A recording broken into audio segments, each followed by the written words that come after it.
रोते हुए भी आप सुन नहीं सकते, क्योंकि आपका मन कानों के साथ जुड़ा हुआ नहीं था। तो मन ने कहा कि वाणी जब मैं तुम्हारे साथ लेता हूं तभी तुम सही बात कह पाती हो।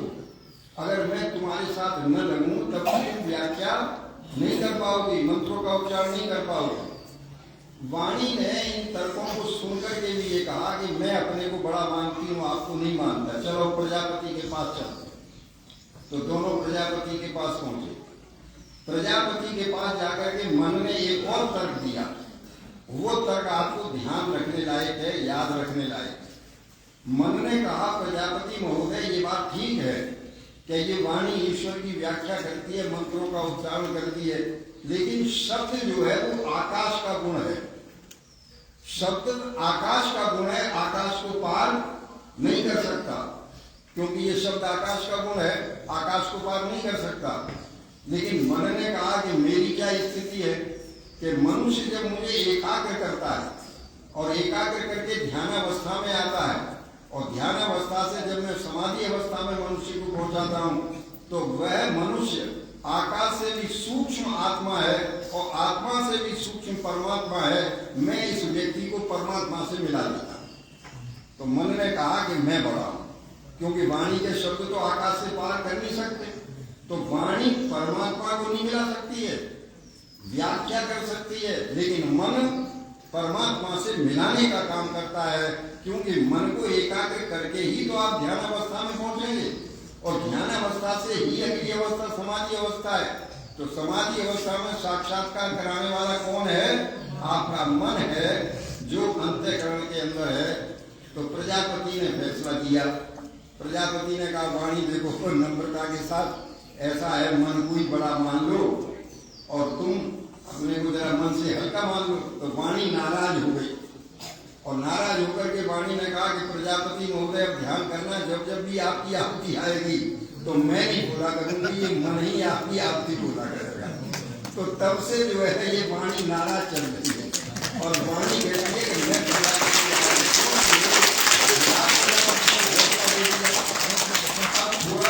मन को समझ लीजिए कि ये मन क्या, ये मन जड़ है, मन चेतन नहीं है। केवल दो सत्ताएं संसार के अंदर चेतन है, ब्रह्मांड के अंदर, एक जीवात्मा और एक परमात्मा। ये दो सत्ताएं चेतन है, और तीसरी सत्ता है जड़, जिसको परमाणु कहते हैं, प्रकृति कहते हैं, मूल कारण प्रकृति कहते हैं। तो मूल कारण प्रकृति का गुण है वो जड़ता है। तो मन जो है वो प्रकृति का बना हुआ है। तो मन प्रकृति से बना है, तो जो प्रकृति का कारण है जड़ता का, वो मन में दिया गया है। मन भी जड़ है, लेकिन मन सक्रिय कैसे होता है? आपके शरीर के अंदर क्योंकि 17 तत्वों से शरीर बना है, 5 तन्मात्राएं, 5 ज्ञानेंद्रियां, 5 कर्मेंद्रियां, मन और बुद्धि। आपका मन जो है सूक्ष्म शरीर में रहता है, और सूक्ष्म शरीर ही जीवात्मा रहता है। तो जीवात्मा चूंकि चेतन है, तो वो सूक्ष्म शरीर को गति देता है, और वो गति सारे शरीर को प्राप्त होती है। तो आपके शरीर को गति देने वाला जो है वो जीवात्मा चेतन तत्व है, जो आपके शरीर में है। और जब चेतन तत्व शरीर से छोड़ देता है जीवात्मा, तो बोलो शरीर सब हो जाता है कि नहीं हो जाता है? शरीर जड़ है, फिर आंखें भी काम नहीं कर रही कोई। तो ऐसे ही मन है, आत्मा के संसर्ग से मन चेतन है, क्रियाएं कर रहा है, आत्मा का उपकरण है काम करने का, लेकिन है जड़। तो इस जड़ता के कारण जैसे प्रकृति के 3 गुण हैं, सतोगुण, रजोगुण और तमोगुण, वैसे ही मन के 3 गुण हैं, सतोगुण, रजोगुण और तमोगुण। क्योंकि जो प्रकृति के गुण है वो मन में गुण है, प्रकृति कारण है, उसी से मन बना है। अब ये जो सतोगुण मन जब होता है तो ये कभी पाप नहीं करता। ये सतोगुणी मन की विशेषता है। मन अगर सतोगुणी है तो आप कभी भी पाप में प्रवृत्त नहीं होंगे। लेकिन मन जब रजोगुणी और तमोगुणी होता है तो ये मनुष्य जो है पाप में प्रवृत्त हो जाता है, पाप करने लगता है। जैसे एक उदाहरण दे रहा हूं, कभी कभी मंदिरों में घटनाएं होती हैं, आप जानते हैं, व्यक्ति आते हैं, मन जब घर से चला, सत्संग था, बहुत बढ़िया के सत्संग है, चलो विद्वानों को सुनेंगे, अच्छे अच्छे संत आए हुए हैं, बड़े बड़े सुंदर भाई नरदेव जी आए हुए, नरेश जी आए हुए, भजन सुनेंगे। आए आप, जब गए आप तो आपने देखा किसी के नए जूते हैं या नई चप्पलें और आपकी फटी चप्पलें, अब आपका मन जो है उन नए जूतों को देख करके रासिक बना, और रासिक बन करके आपने वो नए जूते पहन लिए और अपनी फटी चप्पलें में छोड़ दी। अब आप घर पहुंच गए। अब देखो, मन जब सात्विक था तब तक पाप नहीं था, तब तक तो आप सत्संग में आए कि सत्संग में चल रहे हैं भाई, सुनेंगे, बहुत अच्छे अच्छे ज्ञान की बातें हो रही हैं, वहाँ पर आचार्य जी ऋग्वेद पारायण यदि करा रहे हैं, शुभ काम है। लेकिन जब आप गए तो नई चप्पलें पहन गए, घर पहुंचे, आपके मन ने फिर देखो पलटा खाया। मन ने कहा ये क्या किया तूने? अरे तू तो सत्संग में गया था, बहुत सुंदर सुंदर बातें सुनने के लिए गया था, ये क्या किया? वो आदमी कितना दुखी हो रहा होगा जिसकी ये चप्पलें नहीं है, जूता है, वो बेचारा हो सकता है नंगे पैर अपने घर को गया हो। देखो ये आदमी घर से फिर लौटा और लौट करके उन जूतों को लाया और ला करके इसने वहीं रख दिए कि हो सकता है वो आदमी आज ले जाए या कल ले जाए, और अपनी फटी चप्पलें पहन करके फिर गया। तो मन जब सात्विक होता है तो पाप नहीं करता, पश्चाताप करता है गलती पर। जो इससे अपराध हो जाता है उसका पश्चाताप करता है, पश्चाताप करके उसको मिटाने की कोशिश करता है। तो मन को सात्विक बनाए रखना ये बहुत आवश्यक है, ये सत्संग की मूल भावना है। हम जो सत्संग में आते हैं, इन विचारों को सुनते हैं, इसका मूल है कि हमारा मन सात्विक बना रहे, अच्छे विचारों से भरा हुआ बना रहे। तो ऋषियों ने उपाय बताए कि ये मन कब सात्विक रह सकता है। तो ऋषियों ने 3 उपाय इसके लिए बहुत कारगर बताए। पहला उपाय बताया कि अन्न जो है वो सात्विक होना चाहिए, धर्म से कमाया हुआ हो। जो मनुष्य अपने अन्न को धर्म से कमाता है, न्याय पूर्वक तरीके से कमाता है, सत्य के मार्ग से कमाता है, ये देखा गया है कि उसका मन ज्यादातर सात्विक रहता है, क्योंकि वो धर्म पर आरूढ़ है, वो सत्य पर आरूढ़ है, वो अपने कर्म को सत्य पर आधारित किए हुए है। तो परिणाम उसका क्या है? उसका मन सात्विक रहता है, वो पाप नहीं कर पाता। लेकिन जिस मनुष्य का धन अधर्म से आ रहा है, बेईमानी से आ रहा है, छल कपट से आ रहा है, धोखा दे के आ रहा है, हरण करके आ रहा है, अच्छा उसका मन सात्विक रह ही नहीं सकता। उसके मन में तो हमेशा ये आएगी, मैं दूसरे का धन कैसे ठग लूं, मैं दूसरे का धन कैसे प्राप्त कर लूं, मैं कैसे हरण कर लूं, मैं कैसे हक मारूं। तो देखो, हमेशा मन को सात्विक बनाए रखने के लिए ऋषियों ने कहा कि अन्न धर्म से कमाना, बेईमानी से मत कमाना, धर्म की कमाई से अपने बच्चों का, अपनी पत्नी का पालन पोषण करना, जिससे उन सबके भी मन सात्विक बने रहें कि मेरे पिताजी सात्विक थे, मैं भी सात्विक बना।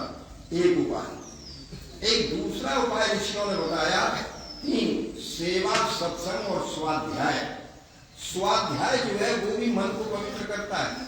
कौन सा स्वाध्याय? ऋषियों के साहित्य का, उपनिषदें हैं, ब्राह्मण ग्रंथ हैं, आर्यन ग्रंथ हैं, वेद हैं, साहित्य है, ऋषि ज्ञान का सत्यार्थ प्रकाश है। ऋषियों ने जो साहित्य लिखा है, ऋषियों का साहित्य क्यों है? क्योंकि ऋषि जो है ऋतंभरा बुद्धि को प्राप्त होता है। ऋषि होता ही वो है जिसने समाधि अवस्था में साक्षात्कार को प्राप्त कर लिया है। साक्षात्कार में जिसने परमात्मा के दर्शन कर लिए, वो ही ऋषि है। और समाधि अवस्था में पहुंच करके ही ऋतंभरा बुद्धि, इस बुद्धि का एक स्तर है ऋतंभरा बुद्धि। वो ऋतंभरा बुद्धि केवल सत्य बुद्धि होती है, अपरिवर्तनशील होती है। परमात्मा के विविध नियम की सृष्टि में काम कर रहे हैं। तो उस ऋतंभरा बुद्धि को प्राप्त चूंकि ऋषि होता है, इसलिए वो जो भी कर्म चलाता है उसका एक एक शब्द सत्य होता है, एक एक शब्द व्यवहार में उतारने लायक होता है, आचरण में लायक होता है। तो ऋषियों ने कहा स्वाध्याय, सत्संग और सेवा, ये 3 जो काम हैं ये भी मन को सात्विक बनाए रखते हैं, मन को विचलित नहीं होने देते। और एक तीसरा उपाय बताया प्राणायाम, कि जो बंधु प्रतिदिन प्राणायाम के द्वारा इस मन को नियंत्रित करते रहते हैं, झकझोरते रहते हैं, बार बार इस पर अपना संस्कार डालते हैं, प्राणायाम करते हैं। तो प्राणायाम करने वाले प्रतिदिन के जो भाई हैं, इसीलिए योगी लोग प्राणायाम के द्वारा ही अपने मन को नियंत्रित करते हैं। अष्टांग योग में क्या है? यम, नियम, आसन, प्राणायाम, प्रत्याहार, धारणा, ध्यान, समाधि, ये 8 है। योगी इसी मार्ग से चलता है। यम नियमों का पालन करते हुए वो आसन प्राणायाम के मार्ग से चलता हुआ समाधि अवस्था तक पहुंचता है। तो ऋषियों ने अंतिम उपाय प्राणायाम बताया है। ये साधना है जो साधना करना चाहते हैं। साधना की बहुत आवश्यकता है मनुष्य जीवन में। ये सत्संग है ही साधना की। ये हमारे इंजीनियर साहब जो प्रेम प्रकाश जी हैं, ये सारा का सारा जो इतना कष्ट उठा रहे हैं, आप ये सोचिए एक इंजीनियर जो अवकाश प्राप्त हुआ, बड़े आराम से घर में रह सकता था, जब लग के गद्दों पर सोते रहते, क्या परेशानी थी। लेकिन नहीं, सारे सुखों को छोड़ करके और इस व्यवस्था में लगे हुए हैं कि भाई 4 आदमी आ रहे हैं, ये ज्ञान प्राप्त करें, मैं अच्छी से अच्छी क्या व्यवस्था करता हूँ। और देखो गुरुकुल भी खोला।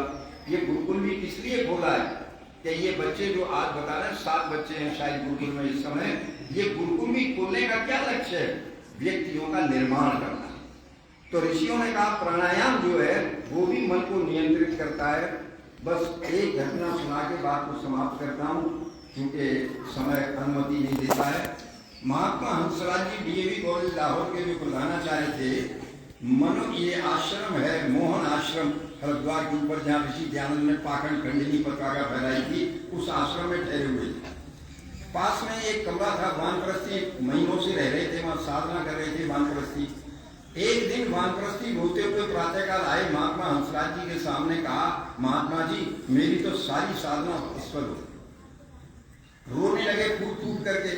महात्मा जी ने कहा ऐसी क्या बात है वानप्रस्थी जी, आप तो बहुत अच्छे साधक हैं, यहाँ पर महीनों से रह रहे हैं। महाराज मैं कुछ नहीं जानता, मैंने आज रात में एक स्वप्न देखा है, और उस स्वप्न में मैं देख रहा हूँ 20-22 वर्ष की कोई लड़की रंगीन लाल कपड़े पहने हुए बड़ी रुदन कर रही है, दुख भरा रुदन कर रही है, जैसे कोई दुख में रोता है, ऐसा रुदन कर रही है। मैं बार बार प्रयास करता हूँ कि मस्तिष्क से ये दृश्य हटे, लेकिन हट नहीं रहा। महात्मा जी ने पूछा ये बताओ आपने कल क्या खाया था, परसों क्या खाया था? तो उन्होंने बताया कि भंडारा हुआ था मंदिर में, वहां गए थे, वो भोजन किया था। बोले कि अच्छा पता लगाओ भंडारा किसने किया था, क्यों किया था? गए वो खाने वाले लोग, वो 2-3 लोग जो थे, वो वानप्रस्थी जी गए, पूछा महन से जाकर के ये भंडारा जो हुआ था ये किसने किया था, क्यों किया था? बोले कि एक शराबी था, उस वक्त दुकान का बहुत बड़ा कर्जा हो गया था, शराब पीते पीते वो पीछे पड़ा हुआ था कि मेरा कर्जा दो, मेरा पैसा दो। तो उसकी एक लड़की थी युवा, वो उसने अधेड़ को 25,000 रुपए बेची, और 25,000 रुपए बेच करके उसने शराब का पैसा चुका के 5,000 रुपए उसने महंत जी को दिए थे। महंत जी भंडारा कर देना, साधु संतों को भोजन करा देना, मैंने बड़ा पाप किया है।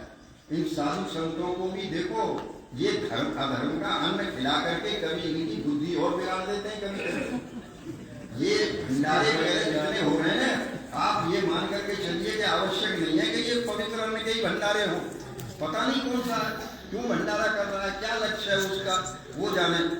तो जब आकर के उन्होंने महात्मा हंसराज जी को ये बात बताई, तो महात्मा हंसराज जी ने कहा कि ठीक, देखो वो जो लड़की है अधेड़, उसका विवाह जो उसने किया एक अधेड़ के साथ में उस कन्या का, वो कन्या रोती हुई गई है, दुख भरा रुदन है उसका, वो नहीं चाहती थी लेकिन उसे जाना पड़ रहा है।